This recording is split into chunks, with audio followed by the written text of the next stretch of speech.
L'aventure du Comet, premier avion civil à réaction, le Comet britannique révolutionne le transport aérien. Produit du constructeur de Havilland, lancé le 27 juillet 1949 à Hatfield, il est équipé de 4 réacteurs Ghost de 2 tonnes de poussée chacun, qui le propulsent à 720 km/h à plus de 10 000 mètres d'altitude. Une vitesse inédite, 2 fois plus élevée que celle de ses contemporains, et un plafond jamais atteint auparavant. Capable de franchir 5000 km, le Comet peut en outre transporter 36 passagers. Son premier vol est historique. Le 2 mai 1952, sous les couleurs de la BOAC, ancêtre de la British Airways, il relie Londres à Johannesburg en 12 heures. Dès lors, toutes les grandes compagnies aériennes s'arrachent les exemplaires du Comet.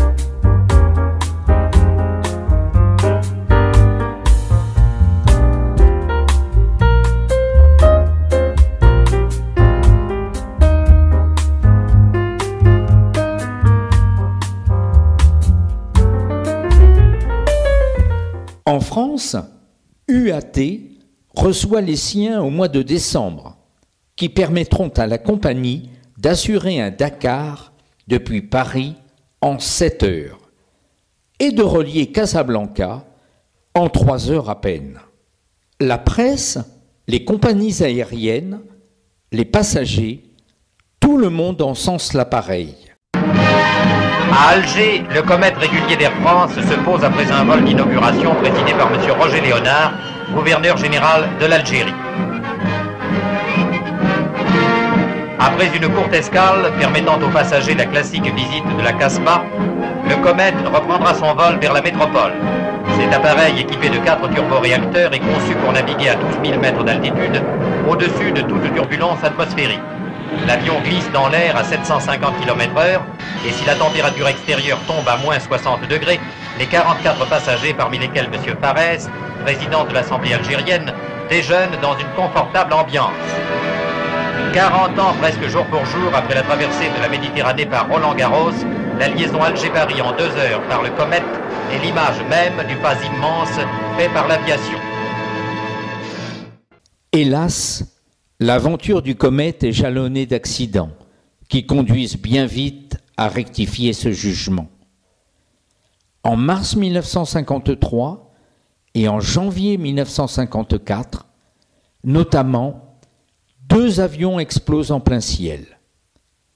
Les compagnies en viennent à suspendre les vols des comètes, tandis que de Havilland se penche sur d'éventuels défauts de conception. C'est ainsi que l'on découvre que les phases de pressurisation et de dépressurisation entraînent une fatigue du métal, en particulier près des hublots, provoquant à haute altitude rupture et explosion. Durant l'enquête, Lord Brabazon, président de la commission qui a lancé le projet Comet, témoigne. « Vous connaissez comme moi, Monsieur le Président, la cause de ces accidents. Elle est dans l'esprit d'aventure, l'esprit pionnier de notre peuple. Dans cette enquête, il n'y a rien qui nous fasse honte. Il y a au contraire beaucoup dont nous puissions être fiers. Nous avons eu le grand projet de bâtir une machine allant 2 fois plus vite et montant 2 fois plus haut que toutes les machines existant au monde. Nous étions conscients des dangers qui nous guettaient dans l'inconnu. Nous ne savions pas ce que nous réservait le destin. Bien sûr, nous avons pris des risques, mais je ne puis croire que cette cour ou le pays nous en fasse reproche. Peu après, le Boeing 707, la Caravelle et le Comet 4 profiteront de la triste expérience des premières versions de ce pionnier.